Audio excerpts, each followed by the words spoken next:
great to have a special guest here today. This is Brandon Hill, aka the Nacho Man from Dental Nachos. I'm always excited to meet new cool people doing amazing things in the dental industry and amazing things for the dental profession. That's pretty much a big part of what Dental Nachos is all about. So I'm going to, not waste any of your time. I'm going to introduce our guest. I have Florian Hillen, who is the founder and CEO of a very cool company called VideaHealth. Florian, how are you today? I'm awesome. Thank you so much for inviting me. It's great to meet you. Great to meet you as well. Now, I didn't ask you this because, I think, are you based out of Boston? I think your company's based out of Boston, right? Yeah, that's right. We're a hybrid company, but 2/3 of us are in Boston, right across the river from MIT. So we are very close here. Please tell me you're not a basketball fan. I'm actually not a basketball fan, to be honest. I'm ex-European, so good. Soccer all the way. Good. That's actually good in this case, because, it's NBA playoffs. I'm a diehard Philadelphia Sixers fan, and I'm a diehard Boston Celtics not liker. A lot of my friends in the dental industry are Boston Celtics. I did that for them. I just wanted to tease them. So you're my friend, Florian. I don't know about those other Boston people. But anyway, so I'm excited to talk to people about this because, your company does something that is all the buzz in the dental world. And it's about AI. I'm going to let you do most of the talking here and really tell the crowd about what AI means in general and what it means for dentistry, because, I'm assuming, I don't know, are dentists out here, treatment planning with ChatGPT? I don't know. Is that what it's all about? But you let us know, what does VideaHealth do and what is AI all about? Yeah, no, happy to talk about that. So what is AI about? So artificial intelligence is not really a defined term. It's more like an overarching term to describe different techniques of doing something in a very automated way. So the one thing I do want to explain what AI really is like you have an input and then you have an output, and in between, to determine what the output is, there's an AI system which has learned from lots and lots of data what the output should be.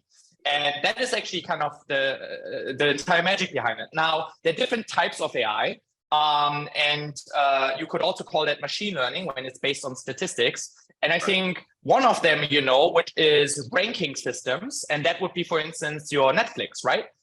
When you watch certain TV shows like Game of Thrones and you watched all of them and you like them a lot. So then Netflix sees that you watched over 10 hours of Game of Thrones, and it then recommends you other shows which other people who watched 10 hours of Game of Thrones also liked. So that is a ranking AI system. Okay. The second is natural language processing. And so this is, for instance, when you talk to your Alexa, what's the weather like today? And it is sunny. So that is language processing of your voice. And here again, the input is a question. The output is the weather today. And Alexa in the middle has learned from millions of voices, millions of wording, like what you actually tried to get to. Then it sourced the information and gave it to you, right? So that's the input and the output. So for instance, ChatGPT, which is right now very hyped, and by the way, it's an incredible, great technology, that is also in the category of natural language processing. You put an input, which is the question to ChatGPT. Then in the middle, there is this huge large language model, which has been trained on lots of different techniques and the entire internet. And then the output is the answer to it, right? And then the third aspect, and I believe one of the most meaningful, and we will see also there similar great advancements as in natural language processing recently, is computer vision. And so that's based on imaging. And one example you maybe have is autonomous driving, right? Like Tesla and whatnot. So that is, again, you take image data from LiDAR and other captures, and they know, hey, this is a stop sign, right?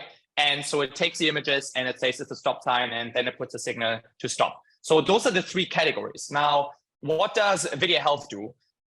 So we do all types of AI. We're really a dental AI company holistically. That said, where we believe the biggest immediate clinical and measurable impact is actually in the computer vision part. And so what we do is we have tens and millions of dental x-rays, your bite wing, your PA, your panoramic x-ray, and we have trained it on hundreds of thousands of examples with hundreds of dentists to automatically identify decay, radiographic bone loss, periodontal disease, periapic radiolucencies for endodontic diseases. And so what we are currently doing is we are automatically diagnosing and providing the patient with a second ad hoc opinion to improve the patient experience, as well as the provider in a hectic day with a second opinion. So, I mean, you know this, it's so busy in a dental office. And so when they come in, they see like, the entire FMX, we very quickly point out which are the spots they should look after, and then do the actual diagnosis and the treatment planning. And we help to save them time as well as provide a better care to the patients. So this is great. And I got to compliment you because you already successfully did something that, we like to encourage dentists to do, which is speak in layman's terms. Like, I thought I wasn't smart enough for this, but you spoke about it in a way that I feel really smart. You use Game of Thrones, Alexa, you know what I mean? You use everything that I can understand. So I really appreciate that. And, we encourage dentists all the time to speak to patients in a way that patients understand, so that they understand the treatment that they're recommending them. So what have you seen so far as being, are there any certain types of cases that, VideaHealth's AI has helped better than others, or is it kind of just a full gamut of everything that dentists are doing? Or what do you think the main areas that this is helping in the dental office? Yeah, so I think it really, there's a lot of things, and it's great. We have like hundreds of thousands of dentists on our VideaHealth platform now. And so we get daily like messages, text of this is how it helped me. And so it's really amazing to see all that, these use cases, so to say. And I think the number one thing we see is it helps with the patient communication, with the confidence, and with the patient experience in the end. So dentists, if they have time, they're actually really good in diagnosing decay. That's not the point. But first of all, they not always have time. And secondly, a patient is always wondering, do I really need this filling? Do I really need the crown? So the number one thing we see it helps the provider, the clinician, to communicate to the patient, hey, look at this spot here, at your tooth crown, right? And you see there's a little bit tooth structure missing. And so look, now I switch on this AI, and you see there, it's FDA approved, and it also circuits it out that this is a treatable cavity. So we need to do something about it. And so increases the trust, and it helps with the communication. I think that's number one. Number two is we see time savings, because, you know this, you have so many different x-rays to look at in a very hectic day. And so we very quickly point out and also prioritize which bite wings or PAs or whatnot you should look at. So that's very helpful. And number three, it also helps the hygiene team with periodontal treatment. So you're probably aware of like the ratio between how much prophylaxis with periodontal treatment you are doing.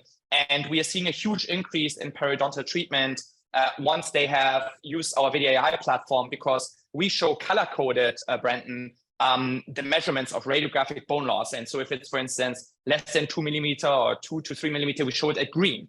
But if it's over 4 millimeter or even 5 millimeter of radiographic bone loss, we show it as red. And so it's very clear, a visual representation of what's going on. And then we also show this as a progression of disease. So we show the past X-ray of the patient visit and now, and we can show how much the decay or the periodontal disease has increased in size or millimeter. And that helps again with the diagnosis, but also the case presentation to the patient. We pride ourselves here on making sure we show options and ideas to dentists that make their lives easier. Because if we make their lives easier, it'll be easier to get them to be more successful. And anything that saves time, saves money, or makes money. So you're already hitting all the buttons here with this. The cool thing about AI in machine learning is that it's always learning, it's always evolving. So where do you see this going? Like, what will Videa and what will AI in general be like a year from now, 5 years from now? What do you really see that, and what does that mean for the dental profession? Yeah. I mean, to be honest with you, it's amazing to see right now this AI with ChatGPT everywhere. But to be honest, I truly believe that dental AI will be one of the leading industries, actually, right? Dentists are embracing the AI. It makes the work stream easier, and it's not competitive in any way. The dentist will always have the final say of diagnostic and treatment planning. And to be honest with you, that is the reason why AI didn't penetrate the radiology market as much. But in dentistry, it will be very, very powerful. And I think what will happen right now is that in the next 2 years, we will see that AI becomes the standard of care. So that on the one side, providers do want to use AI to save time and to have a better patient experience. And also, Brandon, quite frankly, that patients most likely will request that their dentists are using AI. Because I also honestly, like every one of my employees, we are going to dental offices which are using our VideaHealth platform because we are certain that there's a level of care, so to say, right? So I think that it will be the standard of care. And what's very relevant, what you just said, is like the AI is constantly improving. We are collecting massive amount of data. I think we processed over 3 million X-rays in the last month. So we're learning from all of that. And so the AI will constantly improve, which would be extremely beneficial. So I think that's number one. I do believe, though, number two, then this will go into other aspects. So think about AI-generated claim submission, right? We are working with a couple of leading institutions on that.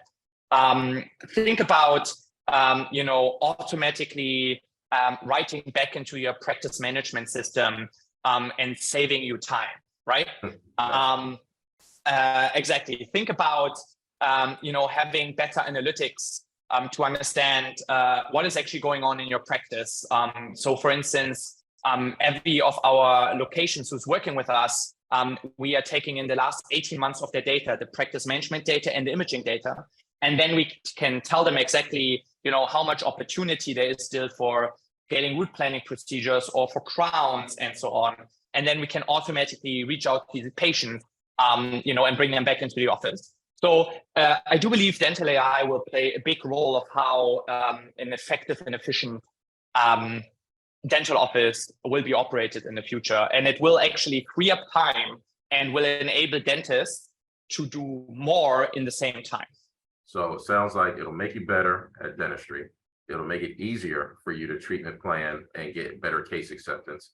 And you'll make more money and your patients will end up demanding it. So I think everybody listening needs to kind of get in contact with you, Florian, in some way, or your team. So tell me this: how does somebody reach you? What's the first thing that you think a dentist listening should do, and how should they do it, and how should they reach you to learn more? Well, the first thing is I think they should go on videa.ai. So videa.ai, and then they should request a demo. And I have an amazing team of ex-clinicians or dental veterans who've built several companies in this domain, and they will show you a demo and explain how it works. And we have a high-touch onboarding, so we are even visiting the offices to explain how you can also use that to communicate to your patient, etc.